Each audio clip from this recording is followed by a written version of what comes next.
Hello everyone, Mikas here for your live electronic music tutorials. Episode 241, and I keep on making music in real time, or actually I do music production as a whole. I do actually compose, I arrange, mix, and then today I'm gonna master a track that I made in previous episode 234. The template's online right now on the site remakethat'smusic.com, of course. It's like a piano-y, prog trance, kind of nice track, 132 BPM. And I finished the production. First I composed it, then I mixed and arrange it, and now I'm gonna master it, guys. And I think I have to talk to you guys a little bit more about the mastering process, because I think it's a very important thing that I took on very early when I started music production in the early 2000s, really. So basically the mastering process is the finishing. So what we want is a track that will play well in many different sound systems. That does mean that your frequency have to be, I wouldn't say linear, but they have to be well contained, so it will sound good on some, let's say some headphones like these. Those speakers, very good reference to hear, all very important. Those headphones, premium quality. Of course, will have to sound good on a big sound system, because we're making music for the masses that will get played on large sound system. And this is, I think, the most important part that tend to get forgotten when people are mastering a track on their own. It's like, oh, it sounds good in my headphones and stuff. This is not the point. I mean, it has to sound good on your headphones, yes. But if you have a really big banging track on your headphones, think about how it's going to translate on a big sound system that's super push, that's going to compress on it. It's not going to work very well. And the first step to this process, guys, is preparing your track for mastering, which a lot of people don't do. So first step I would like to tell to everyone is basically when you do a mix, you have to leave space, and you always mix a track without having limiting, maximizing, whatever you may call it, on the out. So you mix a track as flat as possible, you leave some room for the mastering engineer to bring out the musicality in the next step. For you, let's say you're a composer and you also written the track, you arrange it, let's say you've done the whole production work, and then you pass it on to a mastering engineer. You have to think about the person that is coming after you, and this person is gonna know that you leave him some space or not. I have a good example personally. I had a track in 2006 that did very well. It's called Mika Spirit Emotion, Division 7 mix. Very interesting track, very new like in those days, so it was like a very airy, deep, progressive-y kind of thing. And I made it on my sound system I had then. I sent it for mastering, and when I received it I was like, oof, that doesn't sound good to me on my systems and stuff. But guys, it went number one. Everybody loved it. It got played everywhere around the world. It was a very innovative track, but the way I mixed it was terrible. And the mastering engineer did not get back to me, just fixed it, the way he could.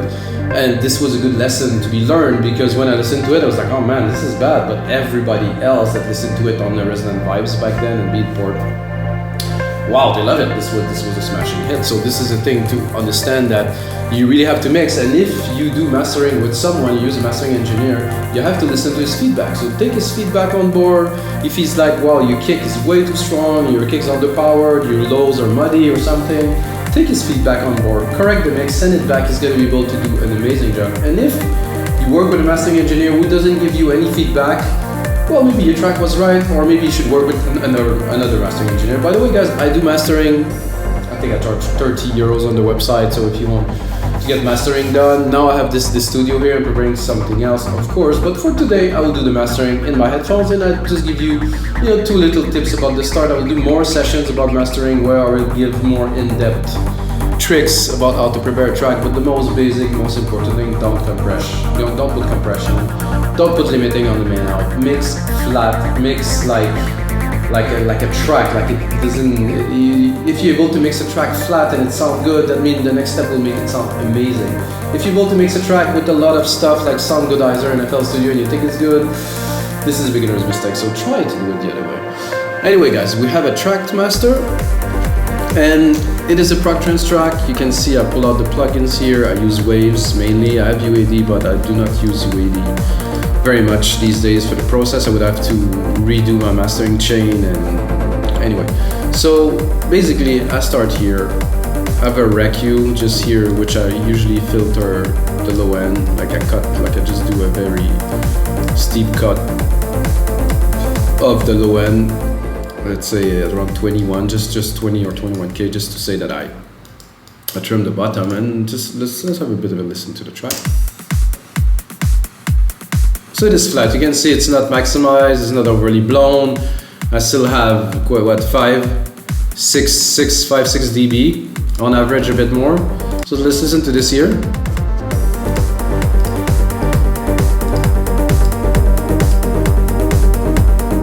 So the bass is quite powerful. I left it there because I know I can compress it now. Now I can contain it.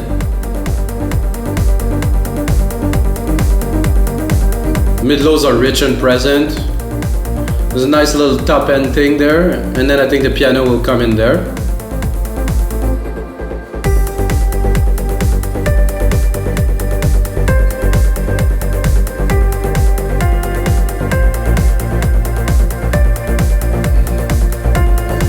And we have a fairly long breakdown that continues after this right here. It goes down to almost nothing. So I want to really keep the clarity. I also want to keep the dynamics, so that means I don't want the breakdown to be super loud. That means the rest shouldn't be overpowered. And the way I do this personally, which is that many mastering engineers do this, is to have different parts to the mastering with minimal incremental loudness gain and minimal compression and limiting that's coming in slowly at the time. So it's not one plugin does all the work. I think it's a big mistake to do this. It's all the plugins together bring the track forward, and we adjust it as we move on.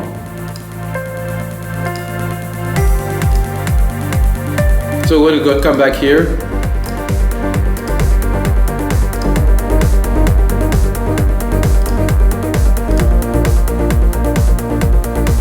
So guys, that is the track, and we're gonna start. I get a linear EQ there if I have something to correct. In my track, because like I said earlier, because I mixed it, I don't need to do this, so we're gonna skip this phase. There's a tube EQ here, which I will keep. It's just a little bit of like a booster, bring a little bit more energy. And the lows, you know, it just brings a little bit of analog in the digital we have, which is most of the time too clean. Oh, I love that part here, just nice 2 or 3 coming in. So I usually start, guys, with a limiter, just to trim the top. So what I want to do now is just to trim what's really at the top to be able to, after this, apply some compression properly. So if we go in the main part here, could give it a bit more. So with. So another important thing, guys, in those episodes, I leave the master untouched as much as I can. So at first you will hear it less, and as I progress to the chain, you're gonna see it's gonna get louder. So at the end, you will really see the difference between the start and the end. I do have to somehow sidechain my voice to the program so you can hear my voice properly. But other than that, I try to really leave it flat so you can hear the result. And of course, you can get this mastering chain on the site, remixmusic.com. We have plenty of mastering chains, as a matter of fact.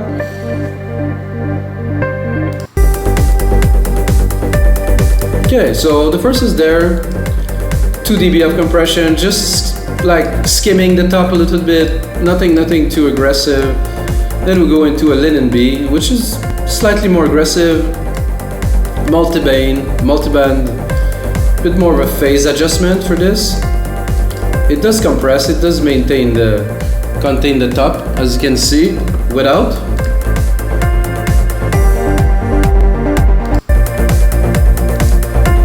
I mean, it is nice, but it doesn't sound so together. When I activate this, it just put it like where it belongs. If something is really sticking out now, I think we're in the right place. Particularly like the piano. So here,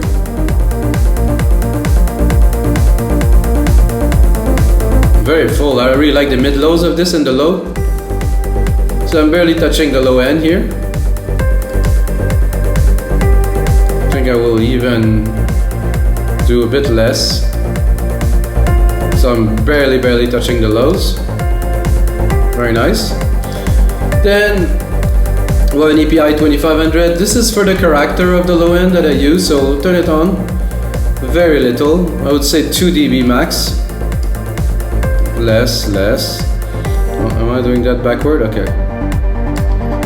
So that for me add some body to the track. So without. It does contain everything. It's just a compressor, of course, so this is its job to put everything together, but it does, you know, put everything together and give it like a nice gel, a nice glue consistency. And I know that I can hear in those headphones, which are very good, is the ISN that Audio Technica does, that the kick in the big sound system will be like doo, doo, doo, doo, doo, doo, doo, doo, doo. You can really feel it. Without, it's there, but it doesn't have this thickness, you know, that we're looking for dense music. I have a console EQ that I might or might not use. Let's turn it on. It's hot and bright. Put the top end, boost the lows. I cannot say I don't like it. I think the top is a bit too intense, so we'll bring it down. Bring it back from the start here. Without. No, I do like the mid gain here. Very nice. 7.2, 7,200. And here 2 dB of gain. The lows at 60, we have 1.4. Very good, very nice. Without. No, I like this. This is just a little touch. Then I have a center, which I do not always use. It depends on the track. I want to hear it on the piano here.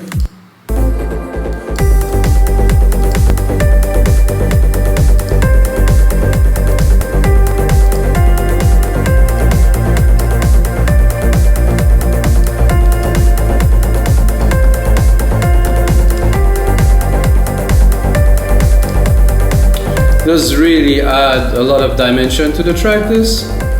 I'll drop the master a little bit because I'm a little bit in the red there. Without.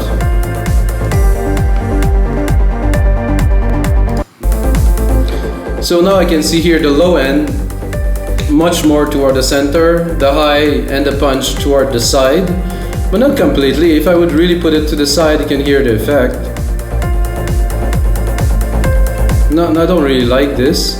Just to have a little bit is okay. Then I can also play here with how much of the side. So this is almost completely mono. And then we can tell how much of the sides do we want. We want to boost it to have maximum volume to the side. Usually I leave the center to 0. Put the side a little bit louder, let's say 3.5. Turn it off. Without it, sound of it blend. I do not use this always. This is, and then I have a Kramer tape, which I don't use most of the time. This is just a warmer to say if it would be, let's say, a very digital track, you know, without processing, maybe sample based that I have to work on, and I want to bring a bit more richness. I always use this. At this case, it's warm already. You can hear it. Then I'm gonna do SSL, which would touch very, very minimally. See here, maybe a tiny bit more. Let's go into the piano part. Again, 2 dB. This is my rule. 2, sometimes 3 dB at the most of compression, limiting, of altering the program, not much more than 2 dB at the time. So you have consistency, and then the end, you're able to bring the loudness a lot without having to really use like heavy compression. So then I have a second instance of the LinMB, which is an Opto. So that means this one is a lot tighter, it's a lot less permissive, and this is the one of the final phase. So I can bring the volume a little bit here, you can see a little bit more. Okay, now I'm at the limit. So this is how you bring loudness without squashing everything. I mean, I have attenuation here, but it's nothing. It's like 3 dB. Without. With.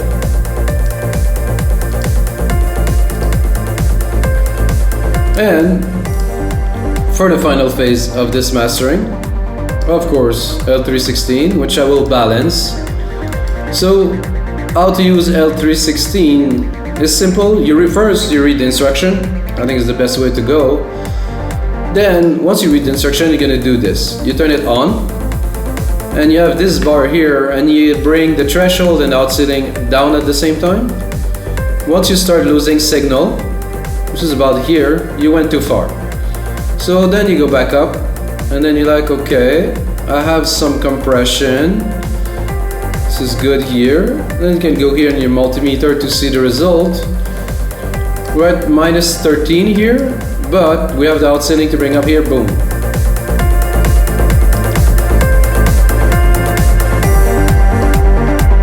So it is again not heavily altering the program, but let's have a listen to the track now. Oh, wait a second. Let's have a look too at the parts working together. See? Barely working here. Let's look at the LinMB. I think is the one that's doing the most work. Make sure we're not clipping here. Ooh, this 303. The bass is coming in soon too. I want to hear this. And you can hear the kick, how this big there's a big thump, you know, it's really has this chunk that I know when it's hitting a big sound system, it's gonna be like doom, doom, doom, doom. It really punch. And then the melodics come in. It's like it's building up, and I mean, in a big sound system, you would feel a lot more that you can hear. You can hear this, but it's more, this is just a whole flow of energy that I'm dropping onto people. And then the main bass line just came in now.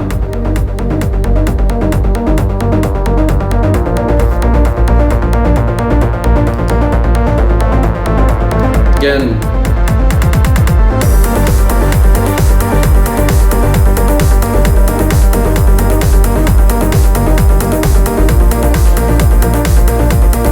a little bit of clipping here.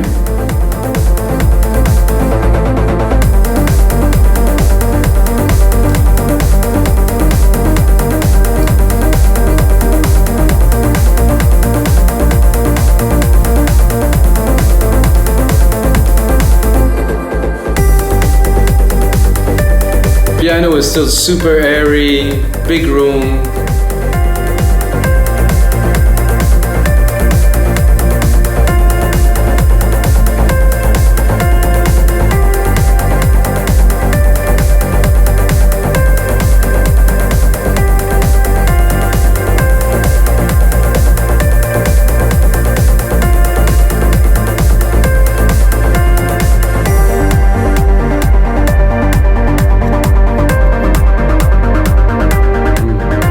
This track, guys. I think I'll release it. I said I'm gonna release a lot of those episodes, guys. I just don't have the time to put into it to build up and to send promos and to do the work.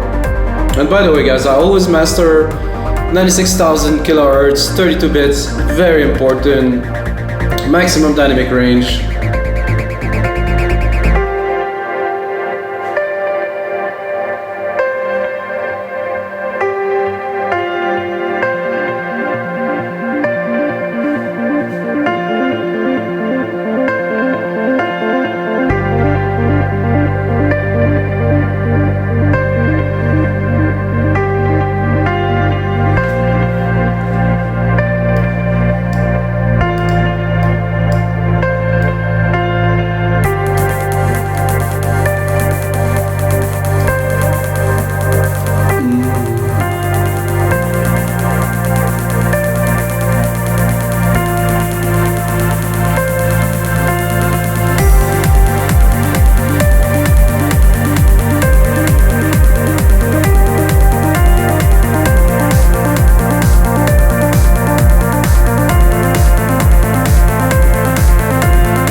Second drop after in the breakdown here, bring some energy as much as possible.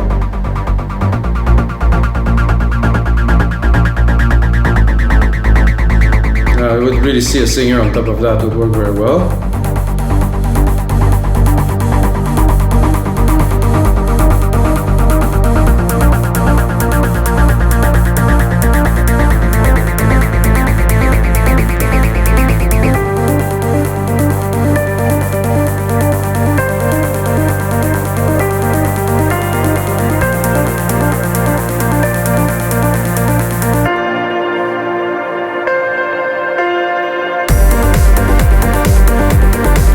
Alright guys, this is gonna be it for episode 241 of your live electronic music tutorials. I hope you enjoyed the show.